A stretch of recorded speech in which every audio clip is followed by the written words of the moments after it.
అబ్బో ఇక్కడ కేజీ చీరలు కొంటే అర కేజీ చీరలు ఫ్రీ అంట. మంగళ్య షాపింగ్ మాల్, కేజీల్లో సేల్, టన్నుల్లో ఆనందం. ట్రైనీ ఐపీఎస్ ఉదయ కృష్ణారెడ్డిని పోలీసులు విచారిస్తున్నారు. కస్టడీలో అధికారులు అడిగిన ప్రశ్నలకు మొదట జవాబు చెప్పని ఉదయ కృష్ణారెడ్డి డిజిటల్ ఆధారాలు చూపించడంతో నోరు విప్పినట్లు తెలుస్తోంది.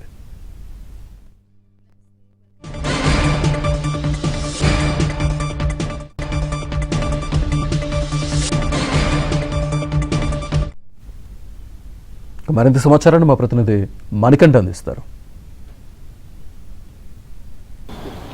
లైంగిక వేధింపుల కేసులో అరెస్ట్ అయి జ్యుడిషియల్ రిమాండ్లో ఉన్న ట్రైనీ ఐపీఎస్ ఉదయ కృష్ణారెడ్డిని కస్టడీలోకి తీసుకుని అధికారులు విచారిస్తూ ఉన్నారు. అత్తాపూర్ పోలీస్ స్టేషన్లో ఉమెన్ సేఫ్టీ అధికారులు 2 రోజుల పాటు కస్టడీలోకి తీసుకుని విచారిస్తూ ఉన్నారు. ప్రస్తుతం మనం అత్తాపూర్ పోలీస్ స్టేషన్లో ఉన్నాము. నిన్న సాయంత్రం 5:30 గంటలకు చెంచడగూడ జైల్లో ఉన్న ఉదయ కృష్ణారెడ్డిని ఉమెన్ సేఫ్టీ అధికారులు కస్టడీలోకి తీసుకుని అత్తాపూర్ పోలీస్ స్టేషన్లో ఉంచి అతన్ని కస్టడీలో ఉంచి వివరాలు అయితే రాబడుతూ ఉన్నారు. ఈ కేసుకు సంబంధించి ట్రైనీ మహిళ ఐపీఎస్తో పరిచయం ఎలా ఏర్పడింది, అలాగే ఆమెను లైంగికంగా ఎందుకు ఇబ్బందులకు గురి చేశాడు, వీటితో పాటుగా ఆ ట్రైనీ మహిళ ఐపీఎస్ సన్నిహితంగా ఉన్న సమయంలో ఆమెతో ఇద్దరు కూడా చాట్ చేసుకున్నారు, అలాగే బెదిరింపులకు గురి చేశాడు, వీటితో పాటుగా ఆమెను చంపే ప్రయత్నం చేశాడు. చాటింగ్ చేసిన అనంతరం ఆ చాటింగ్ను బయటకు రిలీజ్ చేస్తానంటూ ఆమెను ఇబ్బందులకు గురి చేశాడు. అసలు ఎందుకు ఆమెను మెంటల్గా ఇబ్బందులకు గురి చేయాల్సి వచ్చింది, ఎందుకు చంపే ప్రయత్నం చేశాడు, వీటితో పాటుగా ఆమెను ఎందుకు కొట్టవలసి వచ్చింది, తీవ్రంగా కూడా గాయాలయ్యేటట్టు ఆ మహిళను విపరీతంగా కొట్టినట్లు వైద్యుల రిపోర్ట్లో కూడా వెల్లడైంది. చెయ్యి చేసుకుని ఎందుకంత కర్కసత్వంగా ఆమెతో బిహేవ్ చేయాల్సి వచ్చిందనే దానిపై కూడా వివరాలు రాబట్టే అవకాశం ఉన్నట్లుగా కూడా తెలిసింది. మరోవైపు ఉదయ కృష్ణారెడ్డిని అరెస్టు చేసే సమయంలో అతని వద్ద ఉన్న మొబైల్ ఫోన్తో పాటు ల్యాప్టాప్ను పోలీసులు స్వాధీనం చేసుకున్నారు.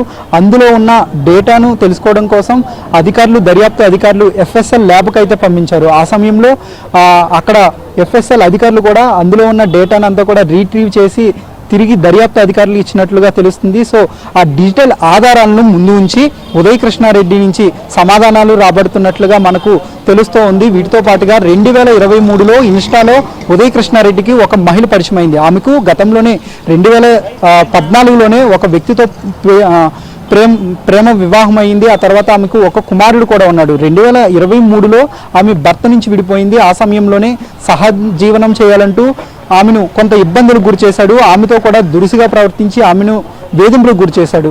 అలా ఆ తర్వాత అయితే ఆమె మాత్రం తనకు విడాకులు కాలేదు కాబట్టి సహజీవనం చేయడానికి తనకు ఇష్టం లేదంటూ కూడా చెప్పింది. అయినప్పటికీ ఆ సమయంలో ఆమెను లైంగిక వేధింపులకు గురి చేశాడు, అలాగే ఆమెను కొంత ఇబ్బందులకు గురి చేశాడు. అసలు ఎందుకు ఇబ్బందులకు గురి చేయాల్సి వచ్చిందనే దానిపై కూడా ఉదయ కృష్ణారెడ్డి నుంచి వివరాలు రాబడుతున్నారు. వీటితో పాటుగా అసలు ఎంతమంది అమ్మాయిలతో పరిచయం ఉంది ఉదయ కృష్ణారెడ్డికి అనే దానిపై దర్యాప్తు అధికారులు ఫోకస్ పెట్టారు.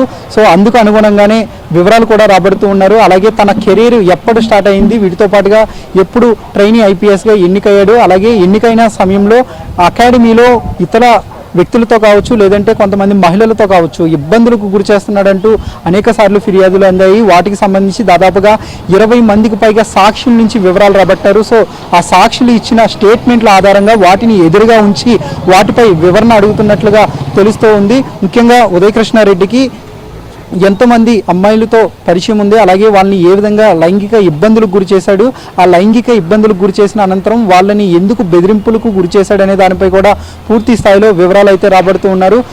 2 రోజుల కస్టడీలో దర్యాప్తు అధికారులు ముఖ్యమైన సమాచారాన్ని రాబట్టే అవకాశం ఉంది. ఒకవేళ కస్టడీలో ఈ 2 రోజుల కస్టడీలో ఉదయ కృష్ణారెడ్డి సహకరించకపోతే మరోసారి కోర్టులో పిటిషన్ దాఖలు చేసే అవకాశం ఉంటుంది. మరోసారి కస్టడీ ఇవ్వాలంటూ కూడా ఉప్పర్పల్లి కోర్టులో పిటిషన్ చేసే అవకాశం కూడా ఉంది. సో ఓవరాల్గా ఈ 2 రోజుల్లో ఉదయ కృష్ణారెడ్డి నుంచి దర్యాప్తు అధికారులు తమకు ఆశించినంత సమాచారాన్ని అందిస్తాడా, తాము అడిగే ప్రశ్నలకు జవాబులు ఇస్తాడా లేదనేది ప్రస్తుతం ఎదురు చూడాల్సి ఉంది. అలాగే ఈ కేసులో మరింత ముఖ్యమైన విషయాలతో పాటు కొన్ని తెలియని విషయాలను కూడా తెలుసుకునేందుకు పోలీసులు కస్టడీలో విచారిస్తున్నట్లుగా తెలుస్తోంది. ప్రస్తుతం కస్టడీ అయితే కొనసాగుతుంది. రేపు సాయంత్రం 5 గంటలకు ఈ కస్టడీ ముగియనుంది. అనంతరం ఉప్పర్పల్లి కోర్టులో నిందితుడిని జడ్జి ఎదుట హాజరుపరచిపోతున్నారు. Video journalist తేజతో Manikanta, ABN Andhra Jyothi, Hyderabad.